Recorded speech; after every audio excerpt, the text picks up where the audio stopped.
the corporate world, they say it's not personal, it's just business. But when you steal a man's life's work, you make it personal. I'm watching a man named James Chen walk into a boardroom in Meridian City's financial district. He's wearing a suit that costs more than most people's cars. His shoes click against the marble floor with the kind of confidence that comes from absolute certainty. And across the conference table, watching him enter with an expression of dawning horror, sits Marcus Webb. Marcus is 53 years old, Chief Technology Officer of OmniCorp Industries, the man who built his entire career on technology he stole from the employee he destroyed. The man who is about to discover that karma has an excellent memory. "Hello, Marcus," James says, taking his seat at the head of the table. "It's been 5 years. You look older." Marcus's face has gone the color of old paper. His hands grip the armrests of his chair like he's trying to keep from falling. That's impossible. You're dead?" James smiles. "Professionally, yes, you made sure of that. But here's something you should know about the tech industry, Marcus." He leans forward. "The people you step on while climbing up, they remember every footprint. The old saying goes, the higher the pedestal, the harder the fall." Marcus built himself quite a pedestal at OmniCorp. He just didn't realize the man he betrayed was quietly constructing the wrecking ball. The ledger always balances. Always. It took 5 years, but the bill finally came due. But to understand this moment, to truly appreciate the look of absolute terror on Marcus Webb's face, we need to go back to the beginning. Back to when James Chen was just another brilliant engineer, working 80-hour weeks in a cubicle, building something that would change everything. And back to when Marcus Webb decided to steal it. If you want to see exactly how James turned the tables, and stay with me, this story is just getting started. 5 years earlier, James Chen was the kind of employee that companies dreamed about but rarely appreciated. He was 34 years old, quiet, methodical. The type of engineer who stayed late not because anyone asked him to, but because the work mattered more than the clock. His desk at OmniCorp was a landscape of coffee cups and sticky notes and 3 monitors displaying code that nobody else in the building could understand. James had grown up in Blackwood County, the son of immigrants who ran a small electronics repair shop. His father had taught him to fix things when he was 8 years old, taught him that every broken system had a logic, a flow, a reason for its failure. "Find the reason," his father would say, "and you find the solution." James found the reason for everything. In high school, he taught himself to code by reading textbooks from the library. In college, he'd graduated top of his class in computer science while working 30 hours a week to pay his tuition. He wasn't from money. He wasn't from connections. He was from pure, stubborn talent, the kind that builds itself brick by brick over years of dedication. He'd been with OmniCorp for 7 years now, had watched it grow from a mid-sized software firm in Meridian City into a tech powerhouse worth billions, had contributed more lines of code, more innovations, more quiet revolutions to their products than anyone bothered to count. His fingerprints were on systems that millions of people used every day. But nobody knew his name. Nobody outside his immediate team had any idea who James Chen was or what he'd contributed. The executives got the credit, the sales team got the bonuses, the marketing department got their faces on the website, and James got to keep writing code that made all of them look good. He didn't mind, really. He wasn't interested in credit. wasn't interested in climbing corporate ladders or attending networking events or learning to play political games. He was interested in the Atlas Protocol, the project that would change everything if he could just get it to work. Atlas was James's vision, a complete reimagining of how artificial intelligence could process unstructured data, the kind of breakthrough that happens once in a generation, born from the mind of someone who saw patterns where everyone else saw chaos. The problem James was trying to solve had stumped the entire AI industry for years. How do you teach a machine to understand context, to recognize that the same word means different things in different situations, to process the messy, contradictory, endlessly complex way that humans actually communicate? The existing approaches were crude, brute force, pattern matching without understanding, systems that could pass standardized tests but couldn't hold a genuine conversation. James was building something different. He'd been developing Atlas in his spare time for 2 years now, nights and weekends and vacation days spent hunched over his keyboard, testing theories, refining algorithms, building something that didn't exist anywhere else in the world. His apartment had become a second office. Whiteboards covered the walls, filled with mathematical equations and system diagrams that his neighbors, if they'd ever seen them, would have assumed were the ravings of a madman. They weren't. They were genius. The early versions were rough, full of bugs and edge cases and computational inefficiencies. The system would work brilliantly on one data set and crash spectacularly on another. But James could see what it would become, could see the finished architecture gleaming through the imperfect prototype like a statue trapped in marble. He just needed time. He just needed to solve the edge case problem, the 20% of inputs that broke the system. He was close, so close.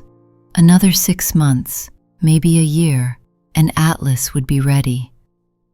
Ready to change everything. And that's when Marcus Webb noticed him. Marcus Webb had been Chief Technology Officer at Omnicorp for 4 years when James started working on Atlas.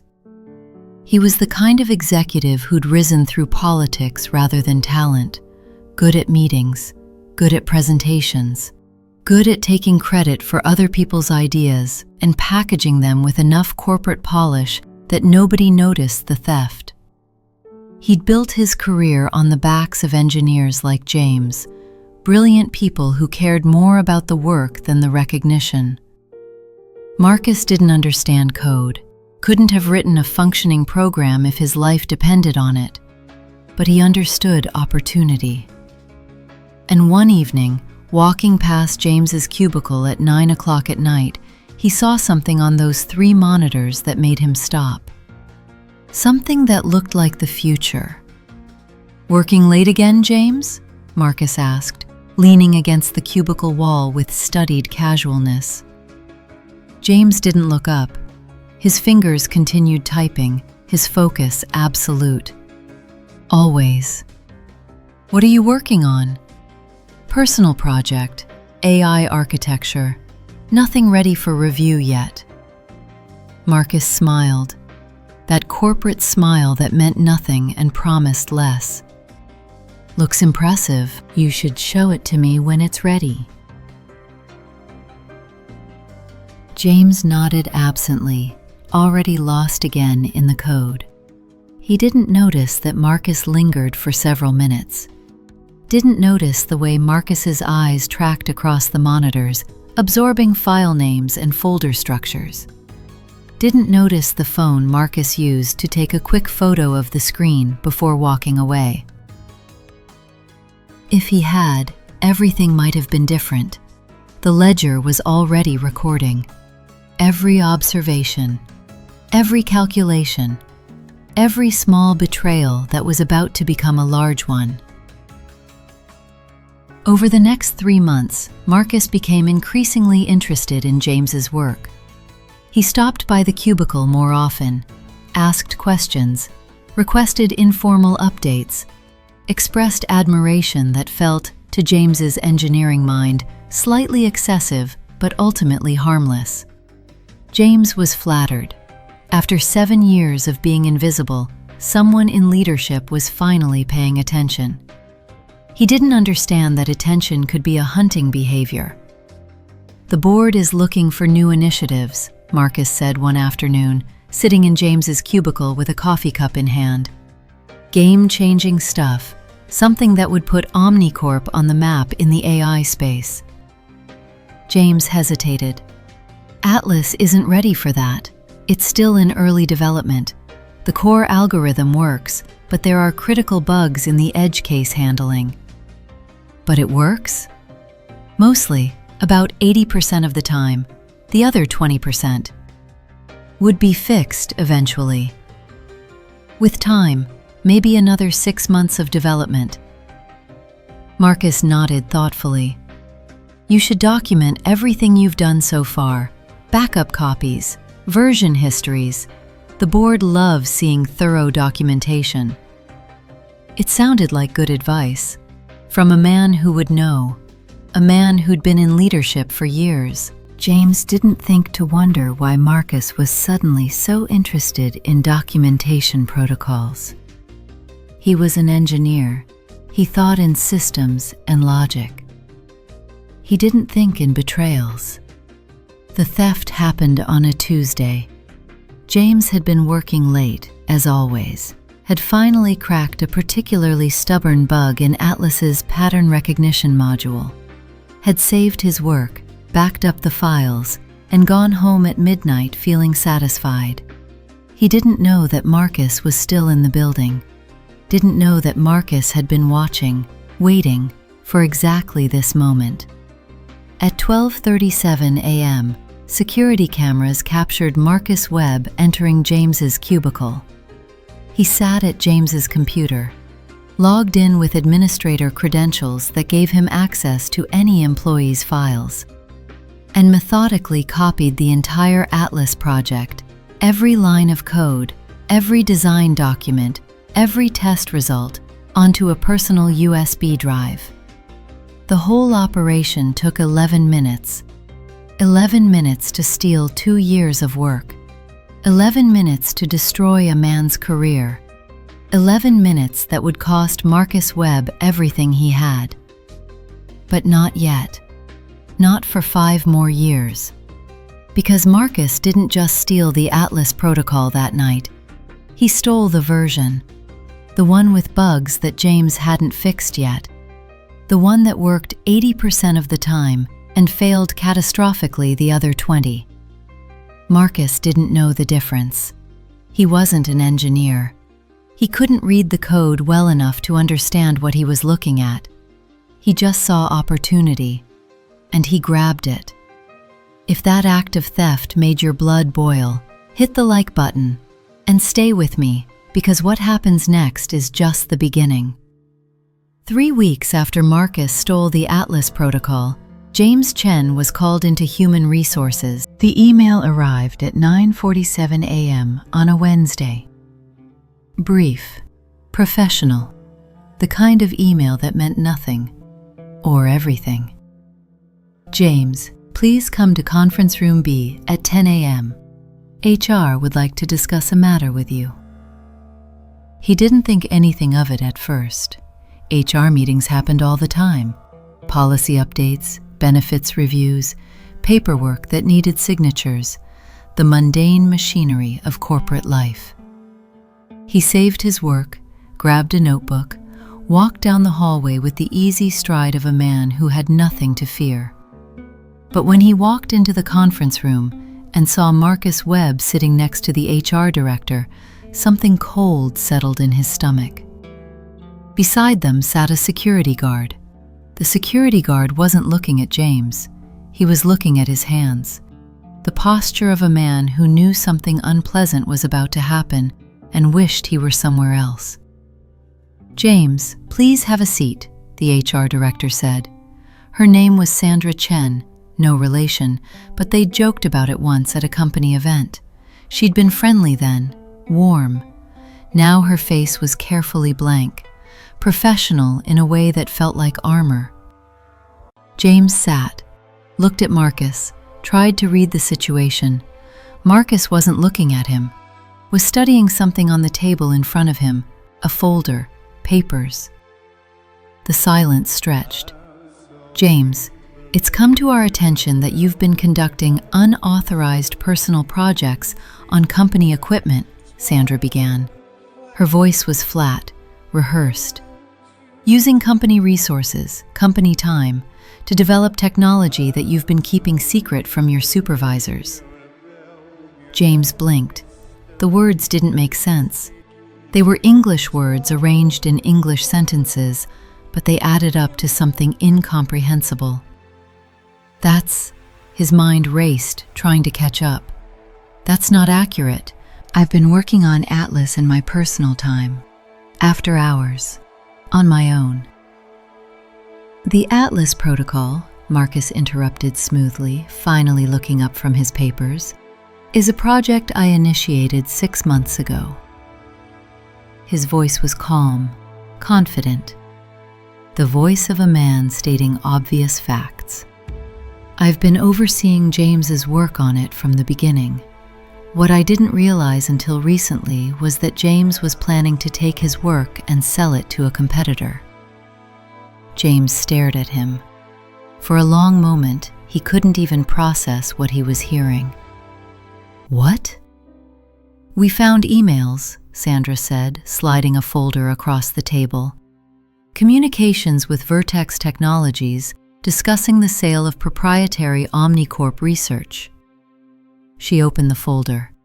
Printed emails. James's email address at the top. Messages he had never written to people he had never contacted. "The board has already reviewed the evidence," Sandra continued. "Your termination is effective immediately." James's hands were shaking. He hadn't noticed when they started. "Those emails are fake," he said. His voice sounded strange to his own ears, distant, like someone else was speaking. "I never contacted Vertex. I never—" "The evidence is clear, James." Marcus's voice was calm, almost sympathetic, practiced, the voice of a man who'd rehearsed this moment in front of a mirror. "I wish it weren't. You were a talented engineer, but we can't have employees stealing company property." James looked between them. Sandra, who had laughed with him at that company event, who was now refusing to meet his eyes. The security guard, who was already standing, hands clasped in front of him. And Marcus with that corporate smile that hid murder. James saw it all in that moment, saw how perfectly the trap had been constructed, how thoroughly Marcus had planned this, how completely James had been outmaneuvered. "This is insane," James said, his voice rising now. "Atlas is Mork. I built it from nothing. I have the original files, the version histories, all company property now," Marcus said smoothly. "I'm afraid the intellectual property agreement you signed when you joined makes that clear. Anything developed on company equipment belongs to Omnicorp." James wanted to scream, wanted to flip the table, wanted to grab Marcus by the throat and shake the truth out of him. But he knew how that would look. The angry engineer, the disgruntled employee, the man who stole company property and then had the audacity to be upset when he got caught. That's the story they would tell. Sandra slid another document across the table. "Sign this and we won't pursue criminal charges. You'll receive 2 weeks of severance and a neutral reference." James looked at the paper. Separation agreement, non-disclosure provisions, release of all claims. His whole career, his life's work, everything he'd built. reduced to a signature on a piece of paper. Gone. The security guard stepped forward. "Mr. Chen, I'll need to escort you to collect your personal belongings." James signed the paper. What choice did he have? Fight a billion-dollar corporation with fake evidence and an army of lawyers? He could barely afford rent. They could litigate for years, bury him in legal fees, destroy what was left of his reputation. He signed, and something inside him died. He walked out of Omnicorp Industries at 2:47 p.m. on a Wednesday afternoon. The security guard walked beside him the entire way, through the cubicle farm where James had spent 7 years of his life, past the desks of colleagues who watched with uncomfortable silence, down the elevator that he'd ridden 1,000 times.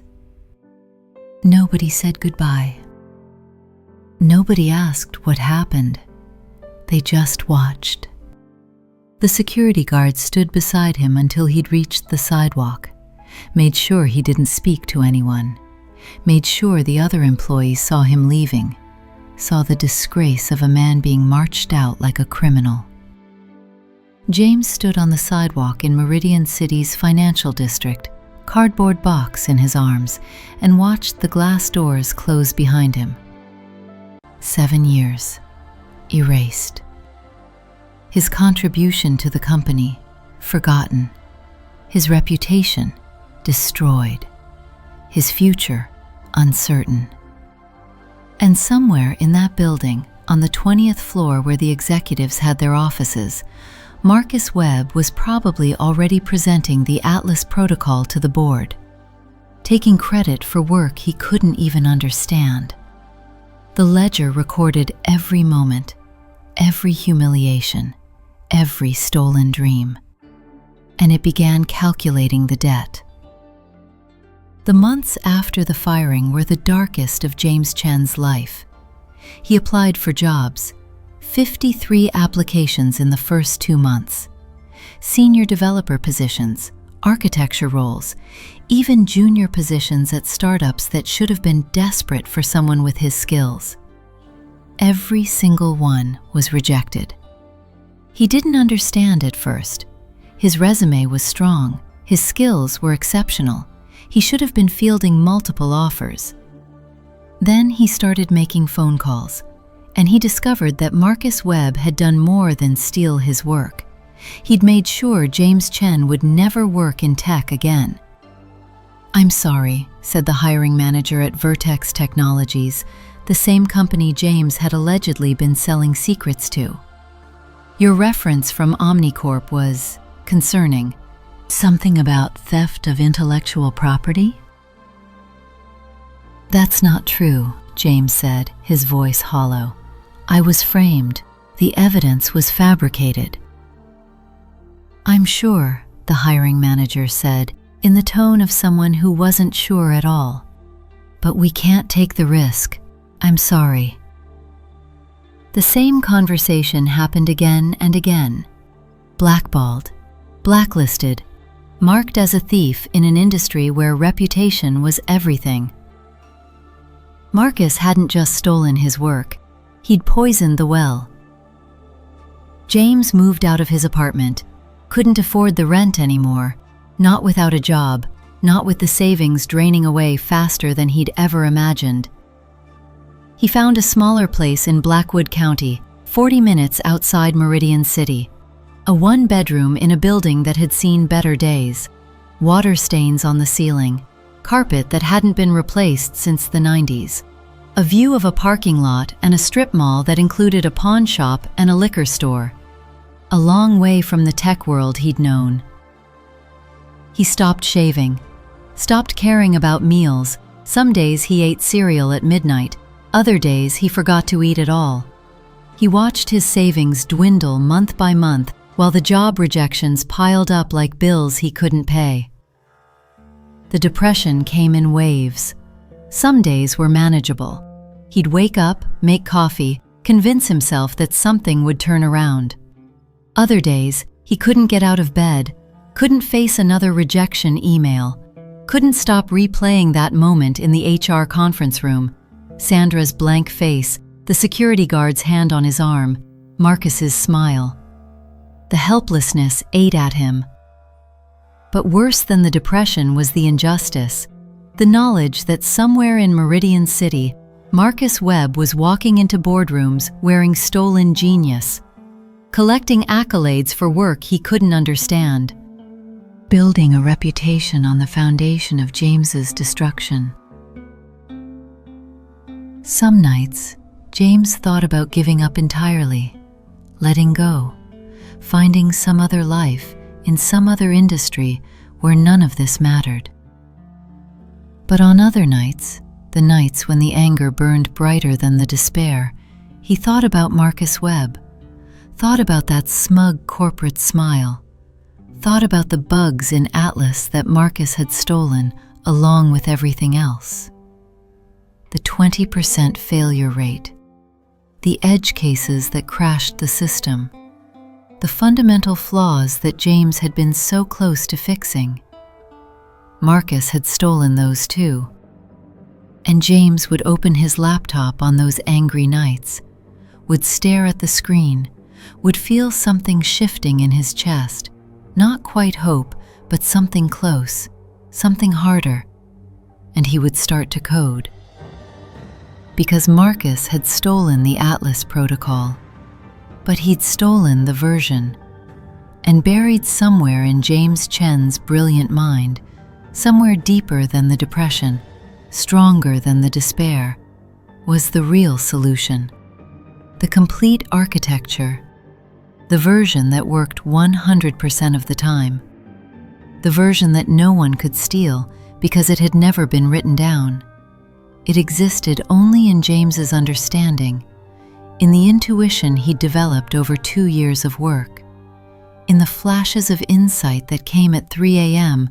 when the rest of the world was asleep. Marcus could steal files, could steal code, could steal documents and designs and everything that could be reduced to data on a hard drive. But he couldn't steal genius. And on one particularly dark night in his cramped apartment in Blackwood County, James Chen made a decision. He was going to rebuild Atlas from scratch. Better, faster, stronger. And then he was going to use it to destroy the man who had destroyed him. Subscribe now and turn on notifications, because the boardroom scene coming up? James called it Aether. The name came from Greek mythology, the pure, bright air breathed by the gods. It felt appropriate for something that was meant to elevate intelligence beyond what currently existed. Something divine, something untouchable. He started building it in his cramped apartment, working on a laptop that was 3 years old and struggling to keep up with the demands of AI development. The screen flickered sometimes. The fan whirred constantly, fighting to keep the overworked processor cool. He had no resources, no team, no budget beyond what he could scrape together from freelance work that didn't require references. The freelance jobs were humiliating. Basic website updates, simple database fixes, work that a first-year computer science student could have done. But they paid just enough to keep the lights on and the laptop running, just enough to buy time. He worked 16 hours a day, sometimes more. Sleep became optional, something that happened when his body refused to continue, not when he chose to rest. His apartment became a laboratory. Whiteboards everywhere, propped against walls, balanced on chairs, covered with equations and diagrams and the scattered fragments of breakthrough ideas. He talked to himself constantly, argued with his own logic, challenged his own assumptions, became both the brilliant engineer and his harshest critic. It was lonely, exhausting, sometimes terrifying, but it was also exhilarating. Because Aether was working. Aether was everything Atlas should have been. The architecture was cleaner, more elegant, more efficient, designed from the ground up around lessons James had learned from Atlas's failures. The edge cases that had plagued the original design? Solved. The 20% failure rate that Marcus didn't even know existed? Fixed. The computational inefficiencies that had made Atlas slow and resource-hungry? Eliminated through optimization techniques that James had developed specifically for this purpose.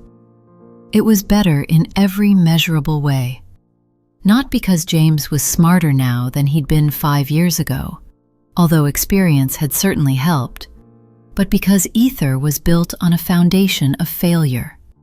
James knew exactly what had gone wrong with Atlas, and that knowledge made Aether nearly invincible.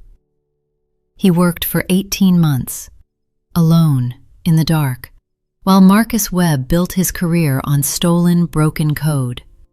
And then, one evening in late November, James ran a test, a comprehensive test, everything he had, every dataset that would have crashed the original Atlas.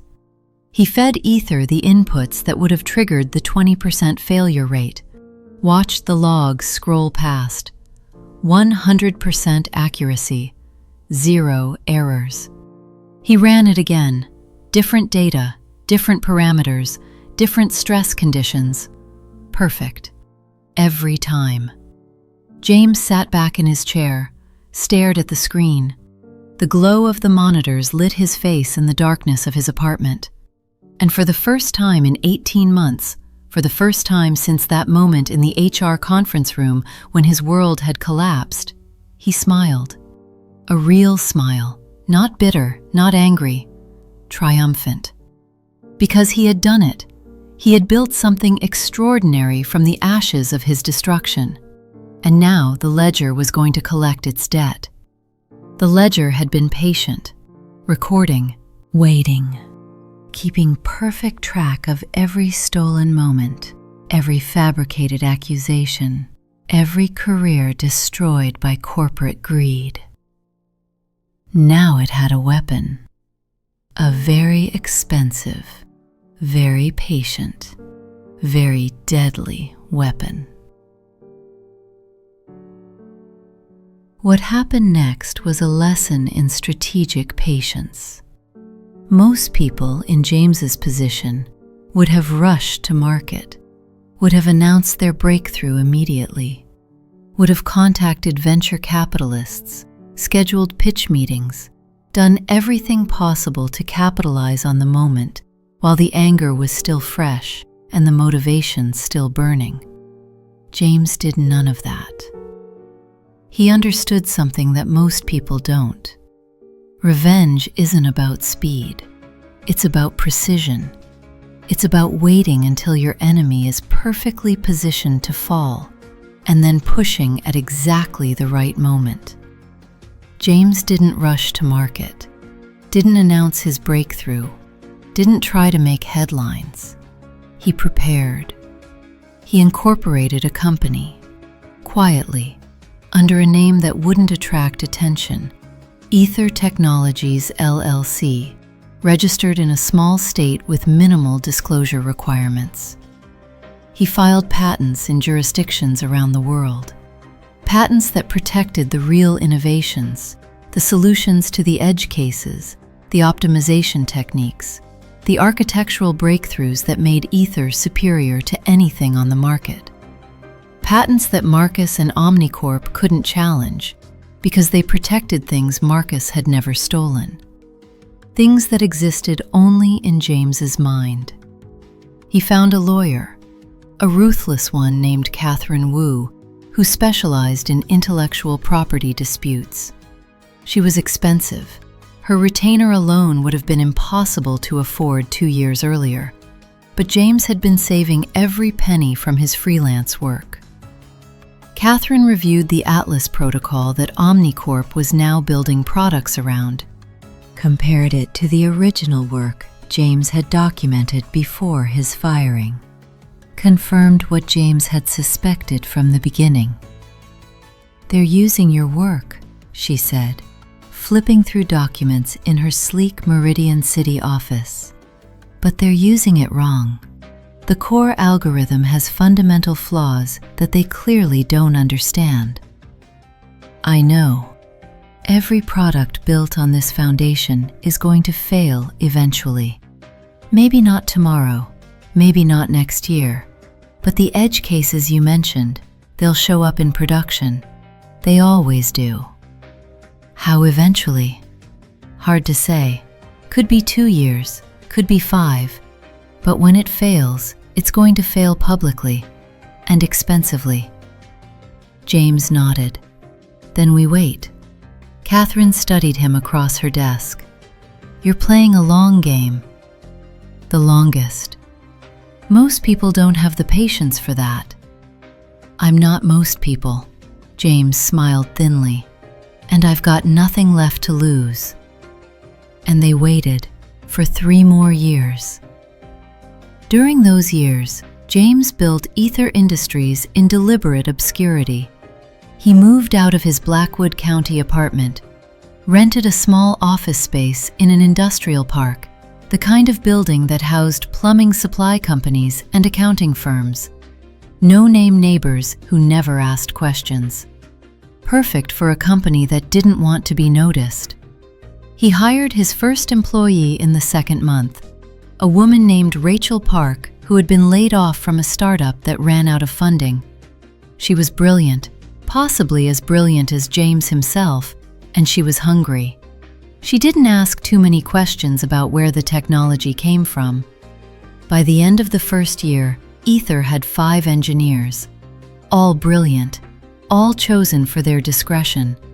James paid them well, better than market rate, and in return, they kept their mouths shut. They worked out of their nondescript office, never attending industry conferences, never publishing papers, never doing anything that would attract attention. While other AI startups were chasing headlines and burning through venture capital, Aether was building products. Quiet ones. Enterprise solutions sold directly to clients who valued results over marketing. Their first client was a mid-sized insurance company in Blackwood County. They needed better data analysis for their claims processing. James offered them a solution at half the price of their existing vendor and delivered results that were twice as good. Word spread, quietly, the way good things spread in business, through whispered recommendations between executives who didn't want their competitors to know what they'd found. Aether grew. Slowly at first. $50,000 in revenue the first year, $200,000 the second. Then faster. By year 3, Aether Industries had 40 employees and $50 million in annual revenue. They'd moved to a larger office, still nondescript, still anonymous, and were serving clients in 12 countries. By year 4, they had 200 employees and $300 million in revenue. Their technology was being used in healthcare, finance, manufacturing, logistics. Every industry that needed to process data, which was every industry, was discovering that Aether's solutions worked better than anything else on the market. And still, nobody in the tech press had ever written about them. That was by design. James didn't want recognition, not yet. He wanted to be invisible, to grow in the shadows until he was large enough to strike, until Omnicorp was weak enough to fall. Meanwhile, across Meridian City, Omnicorp was having problems. The Atlas Protocol, the stolen, flawed, incomplete Atlas Protocol, was failing. It happened gradually at first. Small glitches that the engineering team dismissed as edge cases. Occasional errors that showed up in client reports. Data processing that took longer than promised. Nothing catastrophic, just imperfect. But imperfection accumulates. Every small error compounds. Every dismissed glitch plants the seed for a larger failure. The 20% error rate that James had never had time to fix? It was showing up in production systems. Clients were reporting corrupted data sets. Predictions were coming back wrong. Financial models built on Atlas's analysis were producing results that didn't match reality. And Marcus Webb, who had never understood the technology he stole, couldn't fix the problems. Neither could the engineers at Omnicorp. They tried everything: patches, workarounds, band-aids layered on top of band-aids, but the underlying architecture was fundamentally broken in ways they couldn't see, because they hadn't built it. Only James understood what was wrong. Only James could have fixed it, and James wasn't returning their calls. The board started asking questions. Why weren't the AI products meeting projections? Why were clients canceling contracts? Why were competitors suddenly gaining market share? Marcus had answers, corporate speak about market challenges and temporary headwinds, but the board wasn't buying it anymore. Stock prices started dropping, 10% in the first 6 months, 20% by the end of the year. Quarterly reports started disappointing Wall Street analysts who had expected infinite growth. Tech journalists started writing articles about Omnicorp's AI troubles and the limitations of machine learning. None of them knew the real story. None of them knew that Omnicorp's entire AI division was built on stolen, broken code. And James watched it all from his growing empire, patient, prepared, tracking Omnicorp's stock price like a hunter tracking wounded prey, waiting for the perfect moment. The moment came on a Tuesday in October. James was in his office at Aether Industries when the news broke. His assistant knocked on the door, gently, because she knew he didn't like interruptions, and told him to check the financial news. Omnicorp had announced that it was exploring strategic options, industry code for, "We're in trouble and we're looking for someone to buy us." James pulled up the press release on his computer and read it twice. Marcus Webb's face appeared on the screen, speaking to financial news anchors about temporary challenges and market corrections. His smile was strained. His voice lacked the confidence it once had. He looked older, tired, like a man who knew his world was crumbling but couldn't quite admit it yet.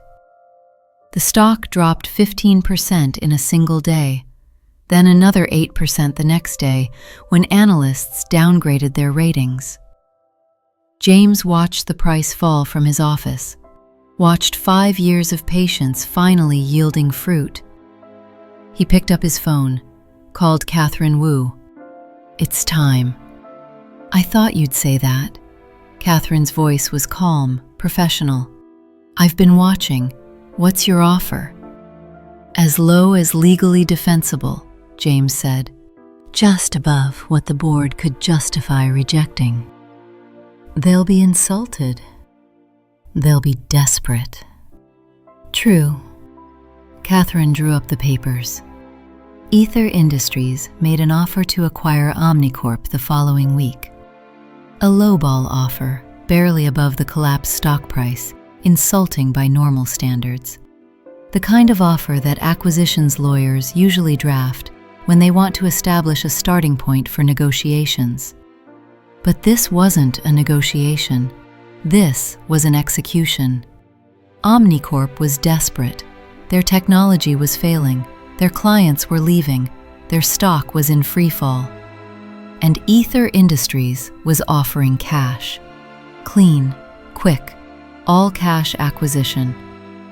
The board held an emergency meeting, reviewed the offer, debated alternatives. There were no alternatives, no other bidders, no white knights riding to the rescue. Just Aether Industries and its all-cash offer. Take it or watch the company die. The board accepted. They had no choice. The deal closed in 60 days. Legal formalities, regulatory approvals, due diligence that confirmed everything Aether already knew. that Omnicorp's core technology was broken beyond repair. The machinery of corporate acquisition grinding through its processes. And at the end of it all, James Chen's signature on the final documents. Marcus Webb, busy with the crisis, barely paid attention to who was acquiring his company. He was too focused on managing the transition, on protecting his role, on spinning the acquisition as a strategic partnership rather than a surrender. He assumed it was some private equity firm or tech conglomerate, the usual vultures that circled struggling companies. Some faceless corporation that would fire half the workforce and strip the company for parts. He didn't recognize the name Aether Industries. Had never heard of the company despite its hundreds of millions in revenue. Didn't know who founded it. Didn't realize that the signature on the acquisition documents belonged to a man he thought he'd destroyed. A man he hadn't thought about in years. Until the day James walked into that boardroom. The meeting was scheduled for 10 a.m. on the first Monday after the acquisition closed. Marcus arrived early, as always. Old habits. He wanted to be seated before the new owners arrived, wanted to project confidence and control even in a situation where he had neither. He chose a chair near the head of the table, not the head itself, that would be presumptuous, but close enough to suggest importance. The conference room was the same one where board meetings had always been held. Mahogany table, leather chairs, floor-to-ceiling windows overlooking Meridian City's financial district. The same room where Marcus had built his empire of stolen ideas. Other executives filtered in, board members who had survived the transition, lawyers from both sides, everyone waiting to meet the mysterious founder of Aether Industries who had just written a 9-figure check to acquire their company. The door opened at exactly 10 a.m., and James Chen walked in.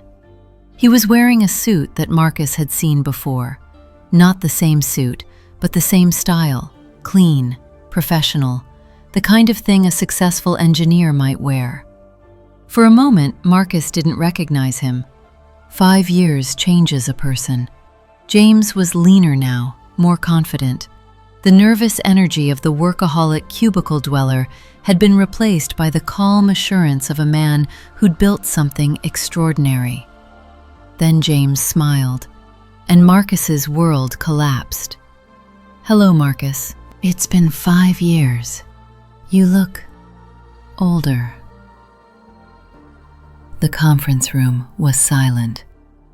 8 people around the table, board members, executives, lawyers, all staring at the tableau unfolding before them.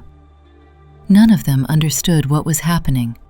They saw a new CEO greeting a senior executive. They didn't see the history, the theft, the destruction. Marcus Webb was gripping his armrests with white-knuckled intensity. His face had gone the color of ash. His mouth moved, but no sound came out. And James Chen, sitting at the head of the table, in the seat that Marcus had once occupied, watched with the calm patience of a man who had spent half a decade preparing for this moment. That's impossible," Marcus stammered finally. You were fired? Blacklisted? Destroyed?" James smiled. "Yes, all of that. You were very thorough, Marcus. I'll give you credit for that." He leaned forward. "But here's the thing about thorough. It only works if you actually understand what you're dealing with." James pulled a tablet from his briefcase, laid it on the table with deliberate precision, tapped the screen. "This is the Atlas protocol as it exists today in Omnicorp's systems." He gestured to a diagram on the screen, lines of code, architectural flowcharts, technical specifications. "And this is what you stole from me 5 years ago." He tapped again. "They're identical, right down to the bugs that I never had time to fix." The other people in the room were starting to understand, starting to piece together what they were witnessing. The looks of confusion were becoming looks of horror. Marcus's mouth opened, closed, like a fish pulled from water. "Did you really think I wouldn't notice?"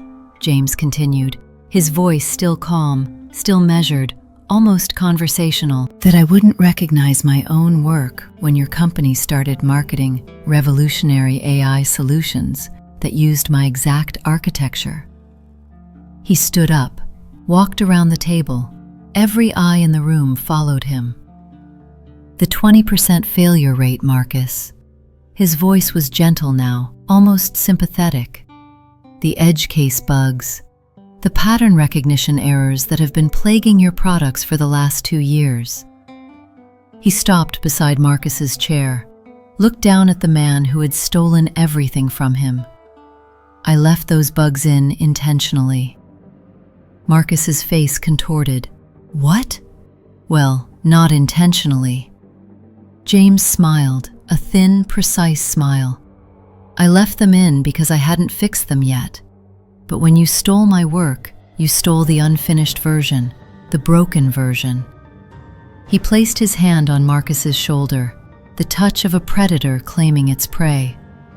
"The real atlas, the completed atlas, I kept in my head, never wrote it down, never documented it on company systems. And when you threw me out, you threw out the only person who could have made your stolen technology actually work." James walked back to the head of the table, sat down, let the silence fill the room, let everyone understand what they were witnessing. "I'm not just buying your company, Marcus. I'm buying the building, the patents, the client contracts."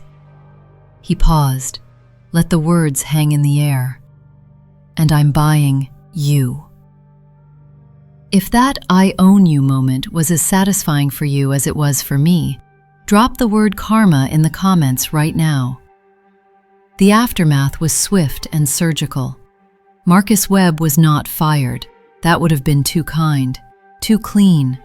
An ending that would have let him walk away with his reputation intact, a victim of corporate restructuring rather than his own crimes. James had something else in mind. Marcus was demoted, publicly, visibly, humiliatingly. From Chief Technology Officer, corner office, executive bathroom, reserved parking spot, to a mid-level project manager role in Omnicorp's Legacy Systems division, the department where old software went to die. He still had to come to work every day, still had to badge in through the same security turnstiles where he used to have executive bypass. Still had to sit in a cubicle, smaller than his old office, smaller than James's old cubicle, and watch James Chen rebuild the company he'd destroyed. The new cubicle was on the 3rd floor. James's office was on the 20th, in the executive suite that Marcus himself had once occupied. Every morning, Marcus had to ride the elevator past the floors where people whispered about what he'd done. Had to walk past former subordinates who no longer reported to him. Had to attend meetings where his opinion was neither requested nor wanted. He'd become invisible. Worse than invisible. He'd become a cautionary tale. The industry noticed the changes, of course. Tech reporters love a good scandal, and this one had everything: theft, betrayal, corporate intrigue, and a protagonist who'd risen from the ashes to claim his revenge. Trade publications ran stories about the mysterious founder of Aether Industries who had acquired Omnicorp and immediately restructured its leadership. They noted that several executives had been let go, but one particular demotion caught everyone's attention. A former CTO reduced to managing legacy databases. Reporters dug into the history, found the old termination records, found the accusations of theft that had destroyed James's career 5 years earlier, found the discrepancies in the timeline, how Marcus had suddenly become the architect of the Atlas Protocol just weeks after James was escorted from the building. And they found Marcus's crime. Not through any official channels. James never filed charges. He didn't need to. The court of public opinion was far more effective. Former Omnicore employees talked. Anonymous sources leaked documents. Engineers who had known the truth for years finally felt safe to speak. The story spread through tech circles like wildfire. He didn't just steal the code, he stole a man's career. The fabricated emails, the blacklisting, the whole thing was calculated. Headlines appeared in every major tech publication. CTO stole revolutionary AI from employee he fired. Whistleblower reveals years of corporate fraud at Omnicorp. The man who bought his betrayer. Inside Aether's revenge acquisition. Marcus's reputation, the thing he'd valued above everything, the thing he'd built on stolen genius, collapsed overnight. No company would touch him. No recruiter would return his calls. The very tactics he'd used against James were now being used against him. References came back concerning. Background checks revealed the scandal. He was blacklisted, just like he'd done to James. Except James had been innocent, and Marcus had earned every door that closed in his face. The ledger balanced. Entry recorded, debt collected. Another story for the archives. Here's what I've learned from James's story. First, talent can be fired, but skill cannot be stolen. This is perhaps the most important lesson of all. Marcus thought that by taking James's files, the code, the documentation, the test results, he was taking James's genius. He was wrong. The files were just artifacts, snapshots of a process. They weren't the thing itself. Marcus could take James's files, could copy his code, could claim credit for his innovations. But he couldn't steal what lived in James's mind, the deep understanding of the architecture, the intuition for solutions, the ability to see what was broken and know how to fix it. That stayed with James, always. Organizations fire talented people every day, sometimes for good reasons, sometimes for bad ones. But the skills that made those people valuable, the unique perspective, the problem-solving ability, the creative insight, those walk out the door with them. And sometimes they use those skills to build something that destroys the people who dismissed them. Or, at the very least, to build something better than what they left behind. Second, arrogance blinds you to your own incompetence. Marcus was so confident in his theft that he never questioned what he'd taken, never wondered if the code was complete, never asked anyone to verify that the technology actually worked the way it was supposed to. He assumed that because he had the files, he had everything. This is the curse of the incompetent. They don't know what they don't know. They can't see the gaps in their understanding because they lack the expertise to recognize those gaps. Marcus saw code. He didn't see architecture. He saw files. He didn't see the brilliant mind that created them. That arrogance cost Omnicorp billions, cost Marcus his career, cost everyone who trusted him their jobs, their investments, their futures. If Marcus had been humble enough to ask questions, to admit that he didn't understand what he was looking at, someone might have noticed the flaws in Atlas before they destroyed the company. But arrogance doesn't ask questions. Arrogance assumes it already has all the answers. And that assumption is almost always wrong. Third, the best revenge is success. James could have spent 5 years plotting schemes, filing lawsuits, waging a public war against Marcus and Omnicore, trying to expose the fraud through media campaigns or legal action. Instead, he built something. He took his talent, the same talent that Marcus had tried to steal, and created Aether Industries. Created jobs, created value, created a company that did everything Omnicorp claimed to do, except it actually worked. The success was the revenge. The excellence was the victory. Marcus didn't lose because James attacked him. Marcus lost because James outbuilt him, outperformed him, outsucceeded him in every measurable way. That's a kind of revenge that nobody can take away. You can fight a lawsuit. You can defend against accusations. You can spin negative press. But you can't fight success. You can't argue with results that speak for themselves. James didn't need to destroy Marcus. He just needed to be better. The destruction took care of itself. Fourth, always document your work. James lost his job partly because he couldn't prove the Atlas protocol was originally his. The files were on company servers. The version control was under company credentials. Everything pointed to Omnicorp ownership. If he'd been more careful, things might have been different. Keep personal backups, off-site documentation, dated records of your development process, emails to yourself with attachments that prove when you created what. This isn't about paranoia. It's about protection. The best idea in the world is worthless if someone else can claim it. The most brilliant innovation means nothing if you can't prove you created it.